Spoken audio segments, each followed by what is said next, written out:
यूहन्ना के माध्यम से या प्रकाशित वाक्य के माध्यम से हम ये भी समझ सकते हैं कि जब दुनिया के लोग या अपने घर के लोग हमको छोड़ देते हैं तो यीशु हमको अपना लेता है।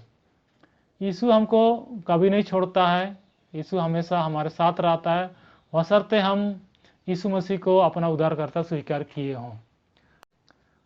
तो मैं आप सभी दोस्तों से कहना चाहूँगा कि अगर आप भी अकेले महसूस कर रहे हैं तो आप यीशु मसीह को पुकारिए। यीशु मसीह आपके साथ होंगे और आपको तसल्ली देंगे, आपका हौसला बढ़ाएगा।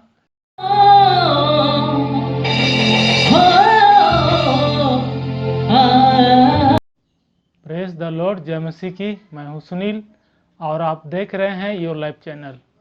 दोस्तों, मैं विश्वास करता हूं कि आप सारे लोग स्वस्थ हैं। परमेश्वर ने आप सबको स्वस्थ रखा है। परमेश्वर का मैं धन्यवाद करता हूं कि आप इस समय हमारे संदेश को सुन रहे हैं। परमेश्वर का अनुग्रह आपके साथ है, इसके लिए मैं परमेश्वर पिता को धन्यवाद देता हूं। तो दोस्तों, आज का विषय है यूहन्ना को पतमुस टापू में ही दर्शन क्यों मिला। जी हाँ, यीशु मसीह ने यूहन्ना को पतमुस टापू में ही दर्शन क्यों दिया। आज हम इसी विषय पे सीखेंगे, चर्चा करेंगे। पवित्र बाइबल इस बारे में हमें क्या सिखाती है। सबसे पहले हमको ये जान लेना होगा कि यूहन्ना पतमुस टापू में क्या करने गया होगा। जी हाँ, हम प्रकाशित वाक्य में पढ़ते हैं कि यूहन्ना परमेश्वर के वचन और अपनी गवाही के कारण उसको इफुसुस से 50 मील दक्षिण पश्चिमी दिशा पतमुस नमक टापू पर निष्कासित किया गया था। जी हाँ, यूहन्ना अपने शौक से, अपने काम से या किसी घूमने के उद्देश्य से वहाँ नहीं गया था, बल्कि उसको वहाँ पर निष्कासित किया गया था। क्यों निष्कासित किया था? क्यों निष्कासित किया गया था? क्योंकि वह परमेश्वर के वचन में स्थिर था, उसको छोड़ना नहीं चाह रहा था और अपनी गवाही के कारण से उसको ये सज़ा मिला, उसको वहाँ पर मारने के लिए छोड़ दिया। लेकिन हम जानते हैं जो लोग परमेश्वर के वचन को मानते हैं और उसके अनुसार चलते हैं, उसके लिए परमेश्वर हमेशा व्यवस्था करता है, उसकी सुरक्षा करता है, उसके साथ रहता है। तो यूहन्ना के साथ भी कुछ इसी प्रकार हुआ। तो यूहन्ना को वहाँ पर मरने के लिए छोड़ दिया गया था, लेकिन यीशु मसीह उसको दर्शन दे करके उनसे बातचीत करते हैं। यहाँ पर मैंने दो शब्दों का प्रयोग किया, परमेश्वर के वचन और अपनी गवाही के कारण उसको पतमुस टापू में निष्कासित किया गया। जी हाँ, जब हम परमेश्वर के वचन में बने रहते हैं तो हमारे ऊपर परेशानी आती है। और गवाही, जी हाँ, हमने अपना जीवन किस प्रकार बदला है, हमने यीशु मसीह को किस प्रकार से ग्रहण किया है, इन सारी बातों को हम दूसरों के सामने प्रकट करते हैं, अपने लोगों के सामने प्रकट करते हैं, तो ये हमारी गवाही कहलाती है।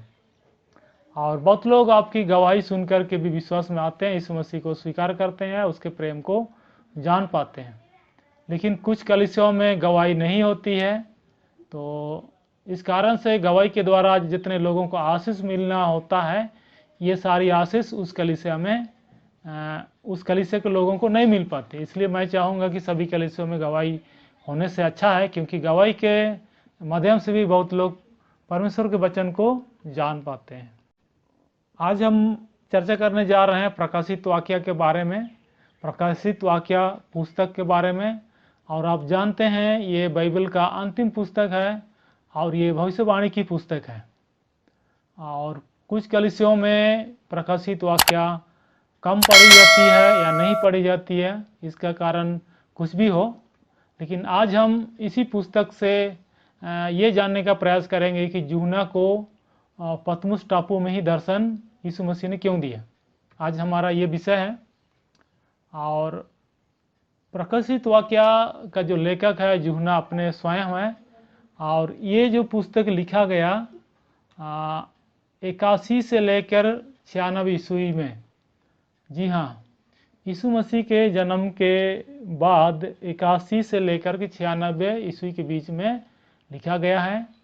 और उस समय जिस समय प्रकाशित वाक्य से जानकारियाँ मिलती है, दोस्तों उस समय विश्वासियों के लिए एक सताव का समय था, सताव का काल था, और उन लोगों को वहाँ के सम्राट डोमिटियन के द्वारा सताया जाता था और उनको कहा जाता था कि सम्राट डोमिटियन को प्रभु और परमेश्वर का है।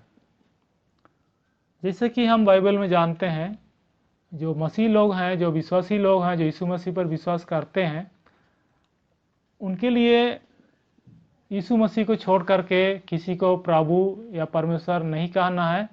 अगर इस प्रकार से हम करते हैं तो हम यीशु मसीह को छोड़ देते हैं, परमेश्वर को छोड़ देते हैं। तो उस समय के विश्वासी लोग इसी परेशानी में जी रहे थे, और जो लोग विश्वास में बने थे, उनका विश्वास जिनका विश्वास मजबूत था, उन लोगों के ऊपर सम्राट का जो सताव ज़्यादा हुआ, और इसी का सामना करता है यूहन्ना। और इसी कारण से यूहन्ना को पतमुस टापू में निष्कासित कर दिया जाता है ताकि वहाँ पर भूख से मर जाए। अब आज का जो विषय है उस पर हम लोग आते हैं। ये प्रकाशित वाक्य पुस्तक के बारे में हमने संक्षिप्त जानकारी प्राप्त की। अब हम आज का जो मुख्य विषय है, यीशु मसीह ने यूहन्ना को पतमुस टापू में ही क्यों दर्शन दिया, इस विषय में चर्चा करेंगे, सीखेंगे। अब यहाँ पर और एक सवाल उठता है, दुख में ही परमेश्वर दर्शन क्यों देते हैं? जब आदमी दुखी होता है तभी परमेश्वर दर्शन क्यों देते हैं? प्रकाशित वाक्य के अनुसार उस समय मसीह विश्वासियों को विश्वास बने रहने के लिए कोई प्रोत्साहन नहीं मिल रहा था, अर्थात उसको उसका विश्वास को बढ़ाने के लिए कोई भी व्यक्ति नहीं था जो यीशु मसीह पर बने रहने के लिए उसको प्रोत्साहन की बातें सुनाए। और जैसे कि हमने जान लिया है कि तत्कालीन राजा मसीह विरोधी था, जो अपने को प्रभु या परमेश्वर कहलाने के लिए लोगों को प्रेरित करता था या लोगों से प्रभु या परमेश्वर कहलवाना चाहता था। तो यूहन्ना का भी यही परेशानी है, और यूहन्ना यीशु मसीह को छोड़ने को तैयार नहीं था, इसलिए अपने विश्वास में बना रहा। और ऐसे समय में लोगों को यीशु मसीह की ओर से एक वचन चाहिए था। जो लोग सताव को झेल रहे हैं उनको एक प्रकार का तसल्ली मिले, या उन लोगों का विश्वास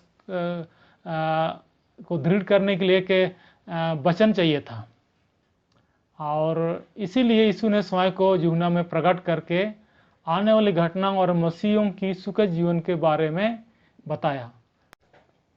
यीशु मसीह जब यूहन्ना में प्रकट होते हैं, उनको दर्शन देते हैं, तो यीशु मसीह उनको बताते हैं कि जो क्लेश तुम लोग झेल रहे हो या जिस क्लेश का सामना सारे विश्वासी लोग कर रहे हैं, क्योंकि इस क्लेश के बाद इनका जीवन, अर्थात जो लोग यीशु मसीह में विश्वास करते हैं, उनका जीवन काफ़ी सुखद होगा, और आगे का सुखद जीवन को अनुभव करके वर्तमान का क्लेश को सामना कर सके। तो यीशु मसीह यही चाहता था कि जो ये क्लेश है, क्लेश का सामना करने के लिए उसको एक सुखद या सुखी जीवन का उसको संदेश चाहिए। और यूहन्ना को इसी चीज़ के बारे में बता रहा था। यीशु मसीह यूहन्ना से पतमुस टापू में दर्शन के द्वारा बात करते हैं। और यूहन्ना के माध्यम से या प्रकाशित वाक्य के माध्यम से हम ये भी समझ सकते हैं कि जब दुनिया के लोग या अपने घर के लोग हमको छोड़ देते हैं, तो यीशु हमको अपना लेता है। यीशु हमको कभी नहीं छोड़ता है, यीशु हमेशा हमारे साथ रहता है, बशर्ते हम यीशु मसीह को अपना उद्धारकर्ता स्वीकार किए हों। और यूहन्ना के साथ भी यही हुआ, क्योंकि उसको सज़ा के तौर पर उसको पतमुस टापू में छोड़ दिया जाता है, तो वहाँ पर अकेला पड़ जाता है, लेकिन यीशु मसीह उसके साथ होता है, उससे बात करता है। और जैसे कि आप समझ सकते हैं, पतमुस टापू में निष्कासित था, तो उसको भूख भी लगी होगी, प्यास भी लगी होगी, और जहाँ तक मेरी समझ में आती है वहाँ कोई अच्छा जगह तो नहीं होगा, और कितने कितने लोग इसे लोगों को वहाँ छोड़ देते हैं और वो लोग वहीं मर जाते हैं। और मैं समझता हूँ कि वहाँ आसपास का माहौल या जो वातावरण अच्छा नहीं था, कि जहाँ पर हम आराम से रह सकें। ऊपर से भूख प्यास तो उसके साथ था ही, लेकिन यीशु मसीह इसी समय उनसे बातचीत करते हैं दर्शन के द्वारा। और यीशु मसीह के बारे में बाइबल हमें बताती है, इब्रानियों की पत्री अध्याय 13 वचन 8 में हमको बताती है, क्योंकि यीशु मसीह आज कल और जुगानुजुग एक सा है। हाँ, यीशु मसीह कभी नहीं बदलने वाला है, हमेशा एक सा रहेगा और हमारी चिंता करता, हमारी सुरक्षा करता है। तो इसी कारण से जब यूहन्ना अकेले पड़ गया तो यीशु मसीह उनसे बातचीत करते हैं दर्शन के द्वारा, और यूहन्ना को बहुत गहरी बात और आने वाली घटनाओं के बारे में और उसको स्वर्ग का दर्शन देकर के उसको बताया जाता है कि क्या क्या होने वाला है। तो इस प्रकार से यीशु मसीह उनके साथ था दुख के समय में भी। तो वैसे ही जब हम सच्चे विश्वासी बनते हैं तो हमारे दुख के समय में यीशु मसीह साथ में होते हैं, हमको कभी अकेला नहीं छोड़ते हैं। तो मैं आप सभी दोस्तों से कहना चाहूँगा कि अगर आप भी अकेले महसूस कर रहे हैं तो आप यीशु मसीह को पुकारिए, यीशु मसीह आपके साथ होंगे और आपको तसल्ली देंगे, आपको आपका हौसला बढ़ाएगा और आप विश्वास में बने रह सकते हैं। जिस प्रकार यूहन्ना से बात किया, उसका विश्वास को बढ़ाया, उसी प्रकार आपका विश्वास को भी बढ़ाएगा, आपके साथ भी बातचीत कर सकता है। तो दोस्तों, अगर आप अकेले हैं, परेशान हैं या दुखी हैं तो आप यीशु मसीह को पुकारिए, वे आपको सहायता करेंगे, क्योंकि उनके बारे में हमने वचन में इब्रानियों 13:8 में पढ़ा, कभी नहीं बदलने वाला है, हमेशा एक सा रहने वाला, आपकी सहायता करने वाला है।